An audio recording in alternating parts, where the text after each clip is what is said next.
In this problem, we use the triple integral in spherical coordinates to find the volume of a solid inside the sphere with radius 6 and above the cone given by the equation x squared plus y squared equals 3z squared. The portion of the cone inside the sphere is this one, and its intersection describes a circle. Hence, we aim to find the volume of the following solid. Now, if you take the projection of this solid onto the xy plane, we have the following circle.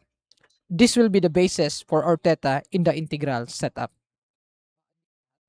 Let us first understand the variables used in the spherical coordinates.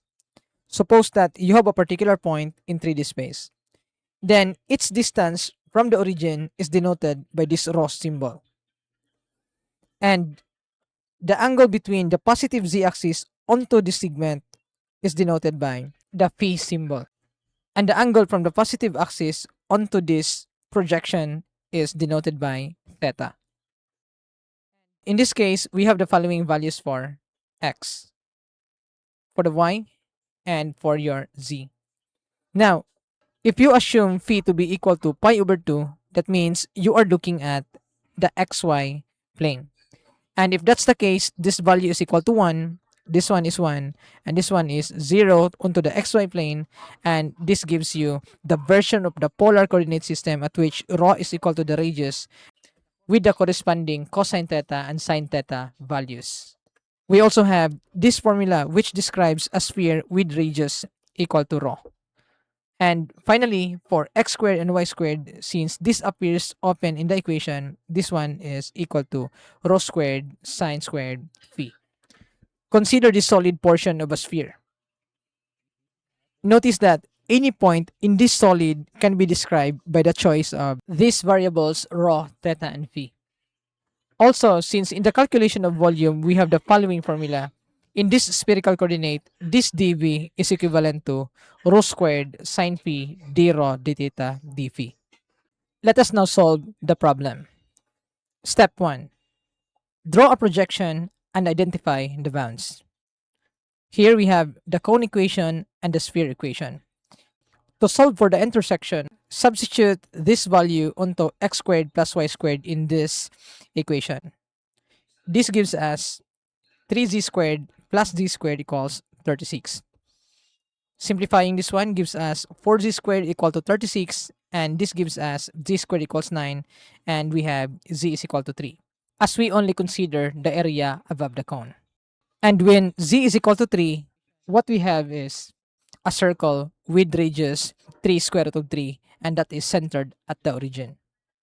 What we mean is this yellow circle in the illustration. Making use of the symmetry, to find phi, consider the vertical cut of this solid. Now, the graph of this solid in the YZ plane is this one, at which this is the circle described earlier, and this is the cone. Hence, from the solid, we cover these areas for the volume. Therefore, the phi value must be taken from the positive z-axis onto this segment. To solve for this value of phi, consider the circle we obtain when z is equal to 3. That is this one. Here, this is given by the equation x squared plus y squared equal to 3 square root of 3 squared from our previous calculation. Hence, at z equals 3, which is this height, the radius is equal to 3 square root of 3. So what we have is this triangle. This one is the height of z, and this one is the radius. Notice that phi here is the measure from the positive z-axis onto this segment. That means phi here is equal to this angle. That means we have this one. Making use of the property of tangent phi, we have the opposite over adjacent, which is this one. We cancel out 3, and this implies phi is equal to the tangent inverse of square root of 3. And this value is equal to pi over 3. The restriction for this phi is between 0 to pi over 3. And now for our theta, as mentioned, this is 0 to 2 pi. So that we can cover other areas in the rotation as well, including this part. Since the distance from the origin onto any point in the surface of the sphere is 6, This means the bounds for our rho is between 0 to 6. And now for our step 2, we set up the integral. Notice that this one is the volume formula, and then this gives us this formula at which dv is rho squared sine phi d rho d theta d phi. And then for the bounds of rho, we have 0 to 6. For theta, we have 0 to 2 pi, and finally we have 0 to pi over 3 for phi. Notice that these bounds are constant, and we can actually separate each of these terms in the integrand. So that in our step 3, in integrating this setup, we can make use of the separability property. What we have is that we can integrate this one separately. So this one is in terms of rho, this one is for theta, and this one is for phi. Integrating this one by one, we have this result. Evaluating each of these terms, we have 6 cubed over 3 times 2 pi, and then for this one, we have the negative of, substitute this one, we have cosine of pi over 3, and we have the cosine of 0. And therefore, what we can obtain is this one is equal to 72, this one is 2 pi, and this one is equal to positive 1 half. And we can cancel 2 here, and this one gives us 72 pi. That means the volume is 72 cubic units. Now, for the challenge problem, set up only the integral which corresponds to the volume of solid inside the sphere x squared plus y squared plus z squared equals 2z, which is above the paraboloid x squared plus y squared equals z. Graphing the paraboloid inside the sphere, we have the following. Hence, the intersection is a circle. Therefore, the solid we're referring is this solid. To set up the integral for the volume, consider the following steps. Step 1. Draw a projection and identify the bounds. Here we are given the equation of the paraboloid and the sphere. Simplifying this one gives us this value, that is, we transpose 2z on the other side. So that by completing the square of this expression, you will have this simplification. So here we have z minus 1 by adding 1 on this expression, and to neutralize the value, we add 1 on the other side. Hence, we have this one. Therefore, this is a sphere of radius 1 and center at 0, 0, 1. Let us now solve for the intersection of this paraboloid and sphere. We have this one. What we did is we simply replace x squared plus y squared by z. Hence, we have this one. Combining these two expressions, we have z squared minus z equals 0. Factor outing z, we have this value. Now, what will happen if your z is equal to 0? From the equation of the paraboloid, x squared plus y squared equals z, this means you are referring to a single point, which is the origin. Now, for z equal to 1, substitute this one to the paraboloid equation, we have a circle of radius equal to 1 and center located at 0, 0. To solve for the bounds, consider the vertical cut described by this solid. Here we have this one. Hence, this is the region described by this solid. Now, if you choose your phi from this y-axis onto the segment which joins by these 2 points, then this means your rho is bounded by some value described by this sphere. If you zoom this one out, from that segment, you still have a portion of the parabola which is inside the sphere. And your rho value is bounded by some value described by this parabola.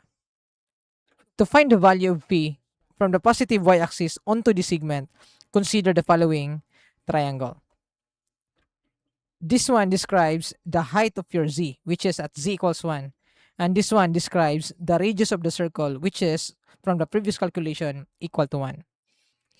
Taking the tangent of this angle, we have opposite over adjacent, which is equal to 1. And therefore, phi is equal to the tangent inverse of 1, which is equal to pi over 4. So that the value of the rho is affected by this phi from 0 to pi over 4.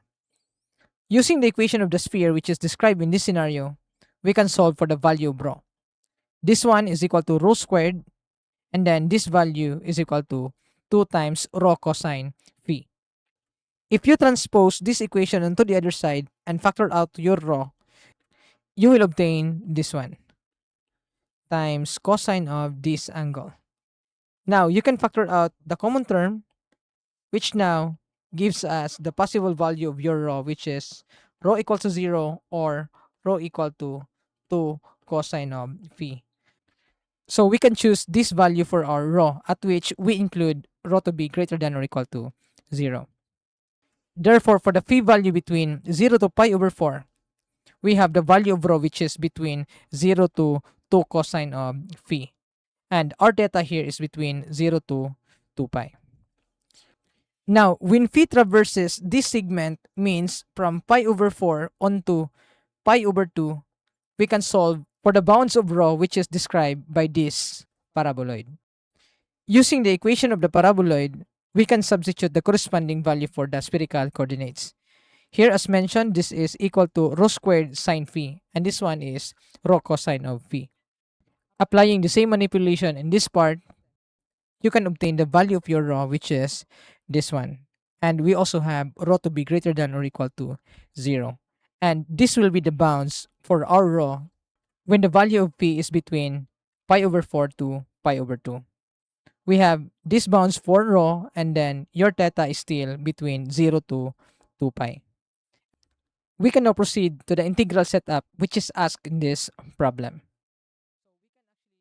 And that's for our step 2. Using this set of bounds, we have this first integral.